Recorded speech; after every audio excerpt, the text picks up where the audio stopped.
Hi, I'm Cole from Nerd HQ, and I'm going to be reviewing Legends of Tomorrow, Season 1. The first part is going to be spoiler-free until I let you know that spoilers are coming. Legends of Tomorrow was a series created by the CW and set in the same universe as The Flash, Arrow, Vixen, and soon-to-be Supergirl. Legends incorporates the secondary characters from Flash and Arrow, giving them a highlighted role that they wouldn't have achieved on their original shows. Personally, I think it's a genius idea. There are so many great characters on both shows that couldn't get their spotlight without taking away from the title characters that this is a perfect way to explore these characters. However, although the premise was interesting, the follow-through is quite shaky. There were too many filler episodes, and I can't help but disagree with the direction they went with certain characters. However, the biggest negative for me was the fact that every episode, a character would make a stupid decision that would leave me questioning the writers. Almost every problem they encountered was an evolution of their own mistake earlier in the episode or show. So Vandal Savage as the villain became repetitive from his two-dimensional demeanor, but was generally menacing, and I'd say he's a solid B-grade villain. So, in summary, the show had so much potential and wasn't horrible, but it just could have gone in such a better direction that it leaves me a little bit disappointed, but at the same time excited for what Season 2 could bring. Okay, so now I'm going to get into a bit of spoiler talk here, so if you don't want spoilers, stop the video now. Okay, so this show had a ton of potential, but oh my god, literally nothing was accomplished until the last 25 minutes of the last episode and the episode 15, the episode before. Outside of taking on the Time Masters in episode 15 and the last 25 minutes of 16 where they finally killed Savage, they didn't get any closer to stopping him for the other 13 episodes. They might as well have not been there. That is extremely frustrating to me. The fact that the writer's incompetence was that overshadowing over the entire show, that they didn't achieve anything in their mission to stopping this guy until the last 2 episodes. It's hard to believe how professional writers did this poor of a job in that regard.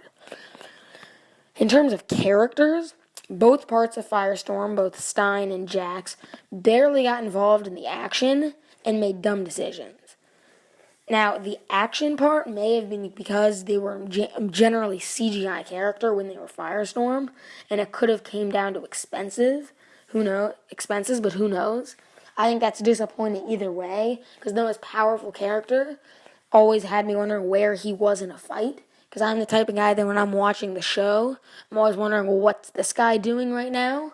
And Firestorm being the most powerful guy until maybe now the Atom, it's kind of surprising for me.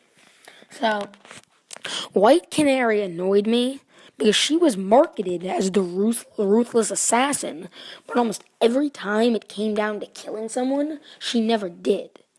Until, obviously, she kills Savage at the end, but for the other 15 episodes, she's just a girl swinging a stick around. I mean, League of Assassins can bite my ass. If she's not going to kill anyone, then she can't be a League of Assassins. So, they did a great job with Rip Hunter and Heatwave, in my opinion. They really turned Heatwave into his own character and not just a sidekick for Captain Cold. I also like Kendra, aka Hawkgirl. I'm disappointed with Hawkeye. He died so early that no one got attached to him and came back for literally the last 15 minutes of the season to then leave and not come back for the next season. So I don't know how they expected anyone to really like this character too much because he was barely in any of the shows. Adam was witty, and I really enjoyed watching his powers progress with his shrink ray, and now he can grow. I don't know how he's Adam anymore because he gets really big, but very interesting watching, and I can't wait to see him next year. I'm very sad that Captain Cold died because he was one of my favorite characters, even on Flash. He was honestly probably one of the best in the Arrowverse.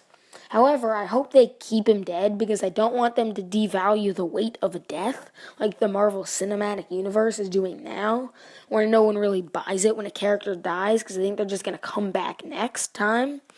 So, that's my breakdown of the characters. Now I'm going to shift focus a bit towards what I want to see next year in terms of the team. So right now there are a few open spots left with Hawkeye and Harko leaving along with the death of Snart.